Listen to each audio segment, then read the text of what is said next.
Hello everyone, welcome to Chanakya academy Patna. Topic of the day session. आज के इस session में हम बात करेंगे about different approaches to AI regulation. यह जो एरा चल रहा है जहाँ पे आर्टिफिशियल इंटेलिजेंस की बात की जा रही है, इस सेंचुरी में जो आर्टिफिशियल इंटेलिजेंस का स्कोप है बहुत ज़्यादा ब्रॉड होते जा रहा है और हम डे बाय डे देख रहे हैं कि कुछ ना कुछ इनोवेशन हर एक सेक्टर में, और उसमें आर्टिफिशियल इंटेलिजेंस का जो रोल है वो काफ़ी ज़्यादा इंपॉर्टेंट हो जाता है। अब चूंकि इसका स्कोप बढ़ते जा रहा है, इसके सिनारियो भी बढ़ते जा रहे हैं, डायमेंशंस काफ़ी ज़्यादा बढ़ गए हैं, तो इसको कैसे आखिर रेगुलेट करना है, क्योंकि इसका रेगुलेशन होना बहुत ज़्यादा जरूरी है। अदरवाइज इसके पॉजिटिव इम्पैक्ट से अधिक इसके निगेटिव इम्पैक्ट्स हो सकते हैं। तो हर कंट्री का एक अपना अलग अलग अप्रोच है कि कैसे हम एआई को रेगुलेट करें ताकि उनके फाइनेंशियल सिस्टम, उनके सिक्योरिटी सिस्टम्स के लिए वो प्रॉपर यूटिलाइज उसका हो सके, उसका निगेटिव इम्पैक्ट कम से कम पड़े, उसके जो सस्टेनेबल डेवलपमेंट गोल्स है उसमें उसका यूज किया जा सके। तो आज के सेशन में हम देखेंगे कि अलग अलग कंट्रीज का क्या अप्रोच है, कैसे वो रेगुलेट करना चाहते हैं इस एआई सिस्टम को, क्योंकि हर कंट्री का अपना एक अलग क्राइटेरिया होता है सिस्टम्स को रेगुलेट करने का। तो आखिर एआई के लिए क्या क्या अप्रोच है इन कंट्रीज का, इस सेशन में हम देखेंगे। So basically artificial intelligence space has seen certain development crucial to its regulation in recent years. कि जो रिसेंट ईयर्स में जो इसमें डेवलपमेंट्स हुए हैं उसके कारण से इसे रेगुलेट करना काफ़ी ज़्यादा इंपॉर्टेंट हो जाता है। And this include the United nation resolution on artificial intelligence, the AI act by the European parliament, laws introduced by AI in the UK and the China and the launch of the AI mission in India। कि अलग अलग countries का जो approach है, dimension जो है इस AI को लेके वो अलग अलग है।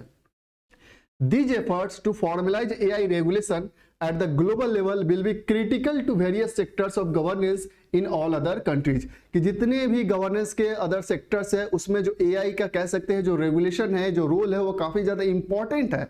दैट्स वाई ऐसा कहा जाता है कि रेस टू द टॉप और रेस टू द बॉटम। कि अगर इसे सही से रेगुलेट किया जाए, आर्टिफिशियल इंटेलिजेंस को सही से रेगुलेट किया जाए, तो कोई भी कंट्री इस एरा में वह टॉप पे भी बन सकता है, और अगर इसका मिसयूज हुआ, सही से इसका रेगुलेशन नहीं हुआ, तो वह बॉटम पे भी पहुंच सकता है। तो बेसिकली यह जो रेस है आर्टिफिशियल इंटेलिजेंस का, यह रेस है टू द बॉटम और टू द टॉप का। कि आप जिस तरीके से इसको रेगुलेट कीजिएगा, एआई सिस्टम आपको टॉप पे भी पहुंचा सकता है और बॉटम पे भी पहुंचा सकता है। तो इसके उतने ही पॉजिटिव इंपैक्ट्स हैं जितने इसके नेगेटिव इंपैक्ट्स हैं। सबसे पहले हम डिस्कशन करते हैं about United nation resolution on artificial intelligence. First one, recognising risk and promoting responsible use. This resolution highlight the importance of acknowledging the risk associated with AI systems and the need and the urgent need to use them responsibly। कि पहला इसका ये approach क्या है कि जो risk है, कोई भी आप AI का इनोवेशन करते हैं तो उससे रिलेटेड रिस्क को आप पहले आइडेंटिफाई कीजिए और रिस्पॉन्सिबल तरीके से उसका यूज होना जरूरी है। It emphasize that using AI unethically और improperly could hinder the achievement of 2030 sustainable development goals. कि अगर इसका रिस्क को आइडेंटिफाई नहीं किया गया, इम्प्रॉपर यूज हुआ, अनइथिकल यूज हुआ, तो जो एसडीजी गोल है 2030 को वो उसे अचीव नहीं कर पाएगा। उसमें ये एक बहुत बड़ा कह सकते हैं कि मेजर बोटलनेक्स बन जा सकता है, वो एक हिंडर का काम करेगा। Adverse impact on workforce and development. This is particularly worrying for developing and least developed countries. These nations may face challenges as their labor market become more vulnerable due to the increasing use of AI system। कि इसका जो सबसे impact, adverse impact पड़ेगा वह workforce पे पड़ेगा, और specially कैसे वर्कफोर्स पे, जो लिस्ट डेवलप्ड कंट्रीज है या डेवलपिंग कंट्रीज है, क्योंकि वहां पे अभी भी जो मोस्ट ऑफ द जो वर्क है वो लेबर ओरिएंटेड वर्क है। अगर उन्हें वहां रिप्लेस किया जाए तो अनएम्प्लॉयमेंट बढ़ सकता है। So it is crucial for these countries to come up with strategies to respond effectively to the changes। और इसलिए इन कंट्रीज के लिए प्रॉपर स्ट्रेटेजी होना जरूरी है ताकि जो ये चेंजेस आ रहे हैं, अब्रप्ट चेंजेस जो सिस्टम में आ रहे हैं, उनके साथ वो खुद को अडॉप्ट कर सके। Effect on small and medium scale industry, जो इंटरप्रेन्योर्स है, the resolution stresses the need to understand how AI adoption might affect the business and especially the small and medium scale business। collaborative action and future implications. It brings attention to the future implication of AI system and underscores the urgent need for a collaborative action from government, organization and other stakeholders. By working together, we can ensure that AI is developed and used in a responsible manner that benefits society as a whole. So basically इसका approach क्या है, एक collaborative approach है जहां पे different stake holders, organisation जो है वो एक कोलैबोरेशन में इसका यूज करे, इसका कह सकते हैं कि एक अच्छी तरीके से रेगुलेशन करे ताकि यह आने वाले टाइम में इसका जो फ्यूचर इंप्लीकेशन हो वो पॉजिटिव हो, ना कि अधिक से अधिक निगेटिव हो जाए। तो इसको फ्यूचर इंप्लीकेशन को इंश्योर करने के लिए एक कोलैबोरेटिव अप्रोच होना जरूरी है, तभी यह आगे जाके पूरे सोसाइटी को बेनिफिट दे सकता है, अदरवाइज इसके निगेटिव इंपैक्ट बहुत ज्यादा हो सकते हैं। अब हम बात करेंगे ईयू अप्रोच, जो यूरोपियन यूनियन का अभी जो लॉ आया है एआई एक्ट का, उसका क्या अप्रोच है? Risk based approach to categorize the AI system. अब यूरोपियन यूनियन का जो लॉ है उसमें एआई सिस्टम को रिस्क के बेसिस पे अलग अलग कह सकते हैं कैटेगरी में कैटेगराइज किया गया है। The EU recently passed AI Act, the foremost law establishing rules and regulation governing AI system. With its risk-based approach, the act categorizes system in 4 categories, namely unacceptable कि वैसा AI का category जो किसी भी कह सकते हैं कंडीशन में एक्सेप्टेबल नहीं होना चाहिए बिकॉज उसके बहुत ज्यादा नेगेटिव इंपैक्ट है। High, limited and minimal risk, ये कैटेगरी है उस एआई के कह सकते हैं उसके पॉजिटिव और नेगेटिव इंपैक्ट के बेसिस पे उसे कैटेगराइज किया गया है। It prescribe guidelines for each of the above categories, और इन सारे कैटेगरीज के लिए अलग अलग गाइडलाइंस भी प्रोवाइड किए गए हैं। Ban certain aspect of AI, the act prescribe an absolute ban on application that risk citizens right including manipulation of human behaviour, emotion recognition, mass surveillance, कि वह उस तरीके के एआई के कह सकते हैं यूज को कंप्लीट बैन करता है जो कहीं ना कहीं वहां के सिटीजंस के राइट को हैम्पर कर रहे हो। सो बेसिकली इसका एम ये है कि रिस्क जो भी एआई सिस्टम से एसोसिएटेड है उसे आइडेंटिफाई किया जाए और वैसे रिस्क जो सिटीजंस राइट को हैम्पर कर सकते हैं उसे कंप्लीटली बैन किया जाए।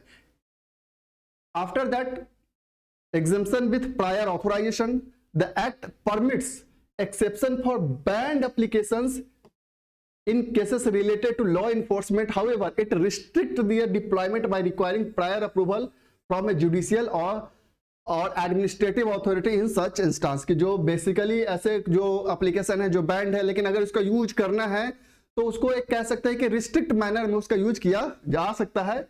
Addressing compliance burden and regulating generative AI. The important law focuses on 2 key things: acknowledging the compliance burden placed on business enterprises and startups, and regulating the much deliberated generative AI systems such as ChatGPT. These are the urgent concerns for policymakers because these systems can cause big changes and it's tough to keep up with their development. तो basically क्या है कि जो compliance burden है उसको कैसे address किया जाए, कैसे जनरेटिव एआई को रेगुलेट किया जाए, जैसे चैट जीपीटी की हम बात कर रहे थे, इन सबको रेगुलेट करना काफी ज्यादा इंपॉर्टेंट है। दैट्स वाई जो यूरोपियन यूनियन का जो एआई एक्ट है इन सबको काफी ज्यादा इंफेसाइज करता है। चाइना स्टैंड ऑन एआई, कि चाइना का क्या स्टैंड है? अगेन आइडेंटिफाइंग रिस्क, यहां भी इसका जो कह सकते हैं अप्रोच है और रिस्क बेस्ड अप्रोच है। यहां भी ये एआई सिस्टम्स के जो रिस्क एसोसिएटेड है उसे पहले आइडेंटिफाई करता है। Identifying risk is evident in the approach adopted by China. It focuses on promoting AI tools and innovation with safeguards against any future harm to the nation social and economic goals, कि यह AI को use किया जाएगा, focus भी किया जाएगा इसके development पे, एआई टूल्स को भी बनाया जाएगा, इनोवेशन भी ध्यान में रखा जाएगा, लेकिन उसका इंपैक्ट जो है वह कंट्री के इकोनॉमिक और सोशल गोल पे नहीं हो, इसका भी ख्याल रखा जाएगा। Address 3 issues associated with AI. First, content moderation which includes identification of content generated through any AI system, personal data protection with specific focus on need to procure users consent before accessing and processing their data, and algorithmic governance with a focus on security and ethics while developing and running algorithm over any gathered data set. तो basically क्या है कि यह ऐसे issues है कि content moderation की बात करने या पर्सनल डाटा प्रोटेक्शन की बात करें या एल्गोरिथमिक गवर्नेंस, ताकि एआई सिस्टम को प्रॉपर ढंग से रेगुलेट किया जा सके, उसका मिस यूटिलाइजेशन ना हो सके, इन सब बातों का ध्यान रखा जाएगा। यूके फ्रेमवर्क की बात कर ले। The UK is talking a thoughtful approach to regulating AI system. Instead, strict legal rules, they are focusing on principles and context. कि लीगल रूल्स के अलावे, उसके अलावे में जो AI के प्रिंसिपल्स है, जो उसके कंटेक्स्ट है, उस पर काफी ज्यादा यूके का फोकस है। They are making it mandatory to consult with regulatory bodies. This helps them to gain more knowledge about these technologies and fill the gaps in regulation. और यह मैंडेट करता है कि जो भी रेगुलेटरी बॉडीज है उससे एसोसिएटेड, पहले उससे कंसल्ट करके ही उसका यूटिलाइजेशन किया जा सके। Unlike the EU, UK is choosing softer, decentralized method aiming to regulate AI effectively without rigid law. कि एक तरफ अगर हम EU की बात करते हैं तो वहां का जो लॉ है रिलेटेड टू AI वो काफी ज्यादा स्ट्रिक्ट है, जबकि UK का जो अप्रोच है वो काफी ज्यादा सॉफ्टर साइड है, डिसेंट्रलाइज्ड मेथड है, और जो कह सकते हैं कि जो AI को रेगुलेट करना है वो विदाउट रिजिड लॉ, वह उसके प्रिंसिपल पे फोकस करके अच्छी तरीके से उसे यूटिलाइज करने की कोशिश कर रहा है। अब बात करते हैं इंडिया पोजीशन, कि इंडिया का क्या पोजीशन है, कैसे इंडिया इसको देख रहा है एआई सिस्टम को। India's response to regulating AI is crucial because it has one of the largest consumer base and labour forces for technology companies globally. कि इंडिया का जो रिस्पॉन्स है, जो इंडिया का जो कह सकते हैं कि रिस्पॉन्सिबिलिटी है रेगुलेट करने का एआई को, वो काफी ज्यादा बढ़ जाता, बिकॉज इंडिया के केस में सबसे अधिक जो लार्जेस्ट कंज्यूमर बेस है एआई को रेगुलेट करने का, या जो लार्जेस्ट लेबर मार्केट है वो इंडिया में ही है। इन्वेस्टमेंट इन एआई इकोसिस्टम, अभी recently to enhance its AI ecosystem India has approved a 10,300 crore allocation for the India AI mission. This funding aims to strengthen public-private partnership and promote the startup ecosystem. जो recently India ने AI mission start किया जिसमें लगभग 10,300 करोड़ का investment होगा, उसका main M है कि जो पब्लिक प्राइवेट पार्टनरशिप है उसे स्ट्रेंथन किया जा सके, ताकि स्टार्टअप्स के क्षेत्र में जो AI को है उसे प्रमोट किया जा सके। Deployment of advance technology, part of this allocation will be used to deploy 10,000 graphic processing units and large multi model for AI based research collaboration and innovative projects.